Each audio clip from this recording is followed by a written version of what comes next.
तो बच्चों नमस्कार, कैसे हैं आप सब लोग। उम्मीद है शानदार, जिंदाबाद, जबरदस्त होंगे। मैं अंकित भाटी आप सभी का स्वागत करता हूं रोजगार विद अंकित चैनल पर। बच्चों, आरपीएफ वाले बच्चे थोड़े से अभी चिंतित होना शुरू हो गए होंगे क्योंकि उनकी एग्जाम की डेट बहुत नजदीक आ चुकी है और अब मात्र 15 दिन बचे हुए हैं। 15 दिन मार्च के तो छोड़ ही दीजिए, क्योंकि 2 को एग्जाम है, एक का करोगे क्या आप। तो आज 13 दिन बचे हुए हैं आज से, अगर मैं फरवरी में काउंट करूँ तो, क्योंकि 28 की फरवरी और 15 तारीख आज हो चुकी है। तो 13 दिन इस चीज़ के लिए काफ़ी है कि जब आपकी घबराहट वो बढ़ा सकें। बिल्कुल, और ये स्वाभाविक है, जब आपने किसी एग्जाम की शिद्दत से तैयारी की हो तो आपकी घबराहट बढ़नी तय है। पर बहुत सारे बच्चे, जितना मैं मुझे पता है, जितना मैं जान पाया हूं अपने अनुभव से, किसी बच्चे ने बहुत ज्यादा लगकर इसकी तैयारी नहीं की। हाँ, ये हो सकता है कि मेरी हाइट सिर्फ 165 है और मैं इसी के लिए एलिजिबल हूं। उस बच्चे ने तो हो सकता है इसके लिए बहुत मेहनत की हो। पर अधिकतर बच्चे अपने और एग्जाम्स में लगे हुए हैं, उनकी तैयारी से भी ये एग्जाम निकलेगा। ऐसी बात नहीं है कि हम, देखो बच्चों, कई बार ऐसा होगा कि आप जिस एग्जाम की बहुत मन से तैयारी करते हो वो एग्जाम आपका नहीं निकलता, और जबकि उसके बाद आप कोई भी एग्जाम बहुत कम तैयारी के साथ भी दो, या बिल्कुल भी तैयारी नहीं की होगी कई बार तो, पर उससे पहले वाले में बहुत की थी, पर फिर भी वो एग्जाम निकल गया जिसकी बहुत तैयारी हम करके नहीं जाते। समझ में आ रहा है ना। तो ये ऐसा नहीं है कि जिस एग्जाम की आप तैयारी करो वो तैयारी उसी एग्जाम में काम आती है। वो कई बार उसमें धोखा दे जाती है और वो आगे वो हमारे बेड़ा पार करवा देती है। तो ऐसा होता है। आपने मान लीजिए, हो सकता है एसएससी जीडी के लिए बहुत मेहनत की हो, आपने अपने स्टेट पुलिस के लिए बहुत मेहनत की हो, और पता लगे कि यार मैंने आरपीएफ एसआई के लिए भी बहुत मेहनत की थी पर वहां नहीं हो पाया, पर यहां मैंने इतनी की भी नहीं, मेरा तब भी हो गया। ऐसा होता है, अक्सर होता है। और ये मेहनत करने वाला बच्चा ही इस बात से रिलेट कर पाएगा, और कोई नहीं कर पाएगा। सबसे अच्छी बात यह है कि इस बार ऑल इंडिया कट ऑफ लगने जा रही है। जो पिछली बार जोन वाइज लगी थी, या मैं कहूँ 4-5 भाग में बांटा हुआ था, तो कहीं पे कट ऑफ 120 में से 120 गई, तो कहीं पे कट ऑफ 120 में से 100 पर भी गई, 95 पे। और ये नॉर्मलाइज अंक थे, नॉर्मलाइज्ड स्कोर थे। ठीक है, मैं आज ये बोलूं कि भाई आप कोई बच्चा 95-100 कर रहा है, तो भाई वो ये ना डरे कि पिछली बार कट ऑफ 120 थी। ऐसा सोच के डरोगे तो फिर आपका सिलेक्शन होना ही नहीं है। पर 120 भी तो उनके थे जिनके 90 नंबर थे, नॉर्मलाइज में 120 हो गए थे उनके, 95 थे 120 हो गए थे। मैं आज भी वही कह रहा हूं कि 95 पे भी आप सेफ हो। ठीक है, पर पेपर के लेवल पे भी डिपेंड करता है, नॉर्मलाइजेशन पे भी डिपेंड करता है। तो ये बात अभी कह पाना कि इतना नंबर बिल्कुल सेफ है, इतना कर लो आपका सिलेक्शन हो जाएगा, ये बहुत जल्दबाजी होगी, और वो कहना भी नहीं चाहिए। ठीक है, मैं अभी आपको अंतिम 13 दिन के बारे में बता के जाऊंगा, लेकिन उससे पहले बता दूं कि अगर आपका 2 मार्च और 20 मार्च की बात चल रही है, तो जाहिर सी बात है भाई, एग्जाम 2 मार्च को है, तो ये निश्चित बात है कि आपका जो 20 फरवरी यानी आज से 4-5 दिन बाद आपका एग्जाम, एक होता है स्टेटस, जिसमें आपको आपकी एग्जाम की डेट पता चल जाती है कि मेरा एग्जाम किस डेट को है। आपका भी फॉर्म का स्टेटस आया है, एग्जाम का स्टेटस नहीं आया। एग्जाम स्टेटस में आपको 3 चीजें पता चलती हैं: एग्जाम डेट, किस डेट को है; एग्जाम शिफ्ट; और एग्जाम सिटी, कि किस सिटी में है आपका एग्जाम। तो ये 3 चीजें आपको पता चल जाएगी एग्जाम स्टेटस में। और एग्जाम स्टेटस कब आ जाएगा आपका? एग्जाम स्टेटस आ जाएगा आपका एग्जाम से 10 दिन पहले, जो 20 फरवरी पड़ती है, क्योंकि 28 की है फरवरी, तो 10 दिन पहले बैठेंगे 20 फरवरी। ये रूल ही है। और कई बार तो 13 दिन पहले भी होता है, कई जगह 12 दिन पहले, 13 दिन। तो फिर तो ऐसा हो सकता है ये 17-18 को भी आ जाए। ठीक है, ये भी चांसेस हैं। लेकिन जो एडमिट कार्ड है, अगर आप मेरे से एडमिट कार्ड पूछोगे तो एडमिट कार्ड सबके साथ नहीं आएंगे। तो मतलब वो सही 3 से 4 डेज बिफोर, जब भी आपका एग्जाम होगा, ये फॉर सेफ्टी किया गया है, वरना पहले सबके एक साथ आ जाते थे। तो 3 से 4 डेज बिफोर, जैसे 2 मार्च वालों का 27 फरवरी को एडमिट कार्ड हाथ में होगा, 3 मार्च वालों का 28 फरवरी को होगा, तो उस तरीके से। ठीक है, तो ये सब चीजें डेट दिमाग से निकाल दो। बच्चों, एक और बात बता दूं कि देखिए, इस बार अगर पिछली बार से कंपैरिजन करूं, जब ये 2018 में आई थी, उससे पहले बीच में ये पोस्ट नहीं आई। 2018 में जब ये भर्ती आई थी तो 8619 पोस्ट थी, और ये 4-5 जोन में बटी हुई थी। ये नहीं 18 जोन के हिसाब से, जैसा ग्रुप डी की वैसे नहीं बटती थी ये, तब भी ये 4-5 जोन के हिसाब से बढ़ती थी, और वो 4-5 मेरिट लगती थी। तो अब किसी जोन की हाई, किसी की कम, तो जैसे मान लो पहले 95 में गई, तो किसी की 120 भी गई, तो अब ओवरऑल एक कट ऑफ लगेगी। तो आप ये मान लीजिए, नॉर्मलाइज्ड स्कोर के साथ अगर पहले जैसा ही पेपर आए, तो ये कट ऑफ 8619 की हो सकता है 105 जाती, 104 जाती, 120, और मैं 94-95 को नॉर्मलाइज करूं तो, मतलब एवरेज करूं तो। ठीक है, कहीं 120 गई, कहीं 94, 90, 93 भी गई, तो उस हिसाब से 100 के आसपास कट ऑफ, 104-5 के आसपास बन जाती है। ठीक है, तो पिछली बार जब फॉर्म थे, वैकेंसी ज्यादा थी। इस बार आप देखो, इस बार आधी ही है पहले से। फॉर्म 59 लाख थे, पर फॉर्म की संख्या अब की भी इतनी ही गई होगी लगभग।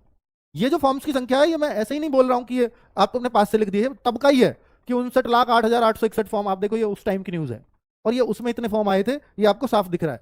अब की बार का जो फॉर्म का आंकड़ा आया है, सिर्फ वो एक जगह से आया है, और वो भी न्यूज़पेपर में। अभी कहीं किसी आरटीआई में जवाब नहीं दिया है रेलवे ने, और वो आया है 50 लाख से अधिक अभ्यर्थियों के बैठने की संभावना जताई जा रही है। अगर इतने बैठने की संभावना, भाई उन्हें तो बैठने का सबको व्यवस्था करनी पड़ेगी ना, जितने भी फॉर्म भर दिए हैं। तो 50 लाख से अधिक फॉर्म तो कंफर्म है। ठीक है, पर ये कितने हैं, ये एग्जैक्ट इन्होंने भी नहीं दिया है। तो हम यहां कह सकते हैं कि 50 लाख प्लस फॉर्म है इस बार भी। और ये इस बात से भी पुष्टि हो जाती है कि जहां 400 पद आए थे, करीब 400 पद पे 15 लाख फॉर्म आ गए। किसमें? जब आप आरपीएफ एसआई देखोगे तो भाई साहब वहां पर आए थे आरपीएफ एसआई में 15 लाख, तो यहां 4200 वैकेंसीज के लिए 50 लाख बड़ी बात नहीं है, ये आ गए होंगे। ठीक है, तो अब क्या इस फॉर्म को देख के घबराना चाहिए? नहीं घबराना चाहिए। मैं आपको फिर एक बार बता रहा हूं कि देखो, अगर आप इससे डरोगे तो फिर कहीं भी कुछ नहीं कर पाओगे। फिर तो आप ये भी सोचोगे कि डर बहुत तरह के हावी होते हैं। कोई यूपी से है तो वो सोचेगा मैं 60,000 में सेलेक्ट नहीं हो पाया तो मैं 4200 में ऑल इंडिया का सेलेक्ट हो जाऊंगा, तो यूपी की भर्ती थी। तो ऐसे नहीं सोचना है आपको, आप अपने आप को ऐसे सोचकर सिर्फ डिमोटिवेट करोगे। ठीक है, तो कई बार ऐसा होता है बच्चों कि बच्चा कांस्टेबल सेलेक्ट नहीं हुआ लेकिन सब इंस्पेक्टर बन गया, ऐसे भी उदाहरण है। ठीक है, तो 4208 का मतलब है कि यहां पर आपको 42,000 बच्चों को एग्जाम में पास किया जाएगा, 10 गुना बच्चों को ये एग्जाम में पास होंगे। किसके लिए? फिजिकल के लिए। और मैं आपको पहले ही कह चुका हूं कि इनको सेकंड मेरिट भी लगानी पड़ेगी, क्योंकि जिसमें इसमें से 42,000 बच्चे जब एग्जाम में पास करेंगे तो इतने बच्चे फिजिकल नहीं मार पाते, क्योंकि फिजिकल है इसका हाई फाई। तो जिन 42,000 में से जिसका भी फिजिकल फिट है वो नौकरी पा जाएगा, क्योंकि ना दूसरी मेरिट लगानी ही पड़ेगी, इतने बच्चे ने फिट नहीं मिलेंगे, फिजिकल फिट नहीं मिलेंगे। तो फिर क्या करेंगे? तो फिर आप ये वैकेंसी 4200 क्यों सोच रहे हो? अब तो ये सोच रहे हैं 42,000 है, तो 42,000 में आपको आना है। ये बताते बताते मैं थक गया हूं आपको, और ये मैं आपको मोटिवेट करने के लिए कह रहा हूं। 4200 मत सोचो, 42,000 में आपको आना है। ठीक है, तो आप अपने आप को इस तरह से तैयार करिए। अभी मैं आपको एक बात बताने वाला हूं यहां पर कि जैसे देखिए आरपीएफ में आपको इतना तो मालूम है कि 3 सब्जेक्ट आपके पूछे जाएंगे। भाई आपने चाहे इसकी बिल्कुल जी तोड़ करके मेहनत ना की हो, मैंने मान लिया, पर आप ये सब्जेक्ट वो नहीं है क्या जिनको दिन रात पढ़ रहे हो? Math, reasoning, GS. मानता हूं डेडिकेटेडली तैयार नहीं किया है। डेडिकेटेडली तैयारी मैं आपको बता देता हूं इसकी कितने लोग कर रहे हैं। मात्र 10,000 बच्चे डेडिकेटेडली तैयारी आरपीएफ की कर रहे हैं। कितने में से? 50 लाख में से कितने? मात्र 10,000, जो सिर्फ आरपीएफ ही जिनका उद्देश्य है। तो आप सोच लो, बाकी सब बच्चे अपने और एग्जाम्स में लगे हुए हैं। मैं इसको इतना बता रहा हूं कि देखो, मैथ्स अर्थमेटिक आएगा, हाँ जी अर्थमेटिक आएगा। यह 35 क्वेश्चन आएंगे, हाँ जी 35 क्वेश्चन आएंगे। 30 क्वेश्चन करना कोई बहुत मुश्किल नहीं है, इसमें भी 30 क्वेश्चन करना 35 में से बहुत मुश्किल नहीं है। और ये आप अगर 35 कर जाओ जीएस में तो आपका सिलेक्शन तय हो जाता है लगभग इतना स्कोर करने से।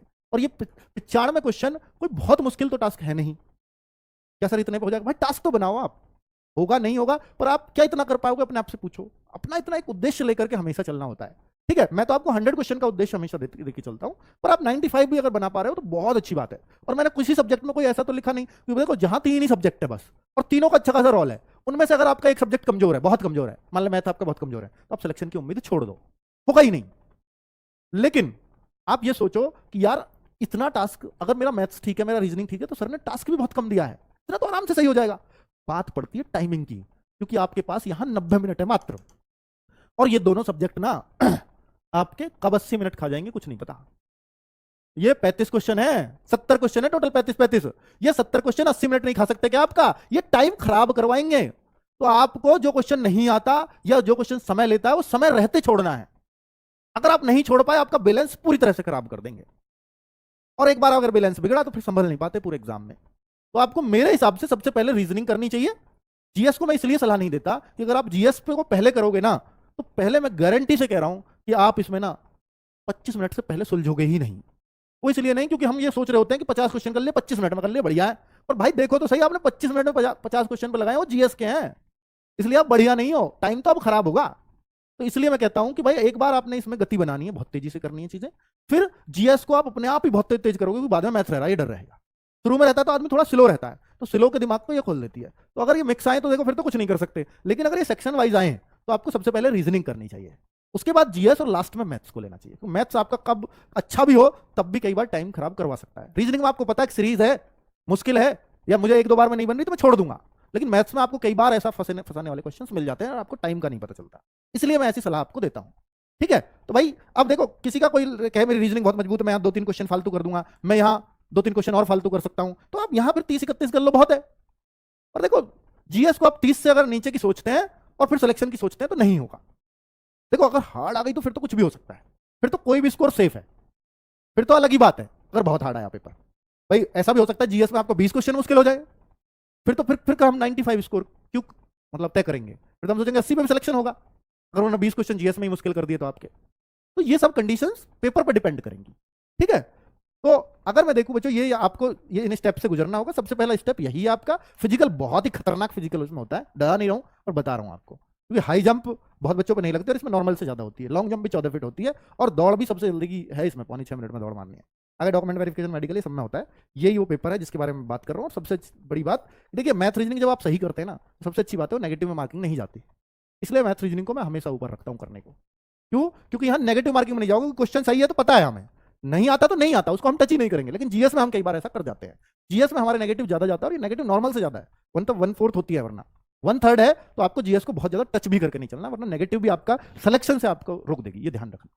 ठीक है, तो ये सारी बातें उन एक्सपीरियंस से बता रहा हूं जो बच्चे गलती करके आते हैं। और बच्चों ये मिनी मॉक टेस्ट है, मैं अभी कह रहा हूं कि जो लास्ट के 13 दिन में आप क्या कर सकते हो, ये हम मिनी मॉक टेस्ट दे रहे हैं बच्चों को। मंडे और थर्सडे मैथ्स का होता है, यानी हर दिन कुछ ना कुछ हो रहा है। ट्यूसडे और फ्राइडे होता है आपका रीजनिंग का, और जीएस होती है वेडनेसडे एंड सैटरडे, और संडे को फुल मॉक। इससे क्या होता है मिनी मॉक टेस्ट से, कि जो आपको मैथ्स को, अपने जो मैथ्स को है उसको समय में करने की आदत आ जाती है। मैथ्स के लिए हम यहाँ एक फिक्स समय दे रहे हैं कि 35 मिनट क्वेश्चन है, 40 मिनट देंगे, तो आपको एक समय का पता रहेगा कि यार मैं अगर क्वेश्चन पे समय ज्यादा ले रहा हूं तो मुझे पता है। रीजनिंग में मैं 35 क्वेश्चन है तो हम वहां निश्चित ही आपको ऐसा टाइम देंगे कि हाँ 30 मिनट दे दी, 32 मिनट दे दी, इस तरह से हम दे रहे हैं यहाँ पर सेक्शन वाइज टेस्ट और सेक्शन वाइज टाइम। इससे आपका टाइम मैनेज होता है फुल मॉक में। जी है, चलिए, थैंक यू, नमस्कार।